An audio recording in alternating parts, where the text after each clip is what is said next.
ہمارے دو دشمن ہیں جو ہمیں جادہ مستقیم سے ہٹانے کے لیے دن رات کوشاں ہیں، ایک نفس اور دوسرا شیطان۔ نفس اور شیطان دونوں دشمن ہمیں راہ حق سے ہٹانے کے لیے دن رات جد و جہد میں ہیں اور ہمارے خلاف مساعی جد و جہد اور محنت کر رہے ہیں۔ ان میں جو نفس ہے وہ بڑا دشمن ہے یا شیطان بڑا دشمن ہے؟ عمومی طور پہ تو یہ کہا جاتا ہے کہ شیطان نے ہمیں ورغلا دیا، لیکن شیطان جب خود ورغلایا گیا، شیطان جب شیطان بنا تو اس وقت کوئی دوسرا شیطان تو نہیں تھا جس نے شیطان کو ورغلایا، وہ نفس تھا جو شیطان کو بھی شیطان بنا۔ نفس نے اندر سے سر اٹھا کے کہا تھا نا، انا خیر منہ، میں بہتر ہوں، اور باقاعدہ دلیل کھڑی کر لی اس کے نفس نے، خلقتنی من نار وخلقتہ من طین، مجھے تو نے آگ سے پیدا کیا ہے، اسے تو نے مٹی سے پیدا کیا۔ مٹی افضل نہیں ہوتی، مفضول ہوتی ہے، اور آگ اٹھتی ہے اوپر کو جاتی ہے، یہ افضل ہے، لہٰذا افضل مفضول کو سجدہ کیسے کرے؟ میں سجدہ نہیں کروں گا۔ باقاعدہ اس کے نفس نے ایک دلیل تراشی۔ اللہ اگر چاہتا اس کی دلیل کے بخی و دھیڑ کے رکھ دیتا، لیکن اللہ تعالیٰ نے اس کی دلیل کا جواب دینے کی بجائے کہا جا میرے دربار سے نکل جا۔ اس نے کہا مالک مجھے مہلت دے دے، کہا جا قیامت تک تجھے مہلت۔ اللہ اکبر۔ تو اب شیطان کو شیطان بنانے والا نفس ہے جس نے اندر سے کھڑے ہو کے کہا انا خیر منہ، میں بہتر ہوں۔ اس میں نے شیطان کا بیڑا غرق کر، انانیت اسے کہتے ہیں، انا خیر منہ، اس سے انانیت ہے، میں بہتر ہوں۔ ایک بزرگ تھے، انہوں نے ساری زندگی اپنی زبان پہ لفظ میں نہیں آنے دیا۔ وہ فرماتے تھے یہ وہ لفظ ہے جس نے شیطان کا بیڑا غرق۔ تو وہ اس مفہوم کو ادا بھی کرنا چاہتے تو بالفاظ دیگر کر۔ کسی نے سنا کہ فلاں شخص ہے، اس کی زبان پہ کبھی میں کا لفظ نہیں آیا، تو اس نے کہا لو اس کی زبان پہ یہ لفظ کیوں نہیں آیا؟ میں جاتا ہوں اور ان کی زبان پہ یہ لفظ آئے ہی آئے۔ ہر شخص کی اپنی ترجیحات ہوتی ہے۔ ایک مہم پہ نکلا کہ ان کی زبان پہ لفظ میں لے کر آنا گیا۔ حضرت بیٹھے تھے، حضرت ایک مسئلہ پوچھنے آیا، بیٹا پوچھئے۔ کہا شیطان کو کس چیز نے برباد کیا تھا؟ حضرت اب تو بولیں گے نا کہ میں نے اس کا بیڑا غرق کیا تھا، تو کہوں گا جیسے بھی زبان پہ لفظ تو آئی گیا، اور شیخ بھی بڑے سمجھدار تھے، سمجھ گئے اس کی نیت کے کھوٹ کو کہ یہ کیوں آیا ہے اور یہ مسئلہ کیوں پوچھ رہا۔ ہر مسئلہ تفہیم کے لیے نہیں پوچھا جاتا، اس کے مقاصد اور بھی ہوتے ہیں، اور اہل اللہ کو اللہ نے وہ بصیرت دی ہوتی ہے جو سائل کے انداز سے سمجھتے ہیں کہ اس کے مقاصد۔ تو کہا حضرت پوچھنے آیا ہوں کہ شیطان کو کس چیز نے برباد کیا؟ حضرت فرمانے لگے نماز کا ٹائم ہو گیا، ابھی جماعت کھڑی ہونے والی ہے، نماز کے بعد اس پہ بات کر۔ خیر نماز ہوئی، سلام پھرا تو حضرت خود فرمانے لگے کسی نے پوچھا تھا کہ شیطان کو کس چیز نے برباد کیا؟ جواب دینا چاہ رہا ہوں، کس نے پوچھا تھا؟ جھٹ کھڑا ہو گیا میں نے۔ کہا بس اسی نے اس کا بیڑا غرق کر دیا۔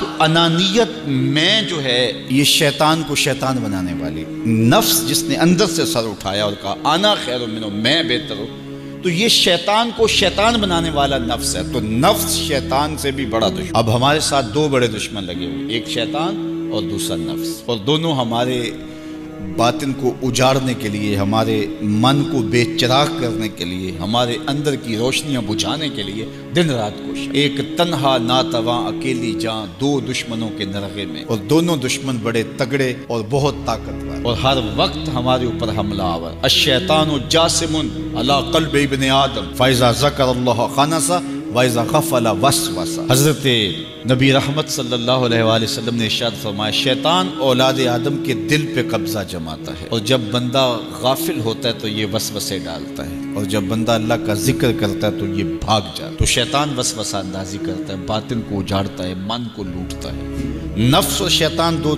بڑے دشمن تھے جو ہمیں جادہ مستقیم سے بہکانے کے لیے دن رات کوشاں تھے۔ اب اللہ کا کرم دیکھیے، اذا دخل رمضان سلسلۃ الشیاطین، جب ماہ سیام جلوہ فراز ہوتا ہے تو شیاطین جکڑ دیے جاتے ہیں۔ جو ہی ماہ سیام شروع ہوتا ہے، چاند طلوع ہوتا ہے تو شیاطین جکڑ دیے جاتے ہیں۔ پورا مہینہ وہ آزاد نہیں رہتے، جکڑ دیے جاتے۔ سلسلۃ الشیاطین، یہ جو مسجدوں کے دروازے کھل گئے، جہاں 1.5 صف ہوتی تھی وہاں 5 صف تراویحوں میں ہیں، تو یہ شیطان کے بند جانے کی وجہ سے۔ لیکن مہنگائی کا طوفان ہے، بد نگاہی ہے، بد تہذیبی ہے، جھوٹ ہے، دیگر امور بد بھی جاری ہیں، یہ نفس کے موجود ہونے کی۔ نیکی کا ماحول پیدا ہوا یہ شیطان کے بند جانے کی وجہ، لیکن ہماری برائیاں بدستور موجود ہیں یہ نفس کے موجود ہونے کی وجہ سے۔ اب ہمارے لیے آسانی یہ ہو گئی کہ دو دشمن تھے جن کا ہمارے سے مقابلہ تھا، ایک نفس اور دوسرا شیطان۔ ہمارے لیے یہ سہولت ہو گئی کہ ہمارا ایک دشمن باندھ دیا گیا۔ اب دشمن ایک ہے جس سے ہم نے ماہ سیام میں، اور وہ دشمن کون سا ہے؟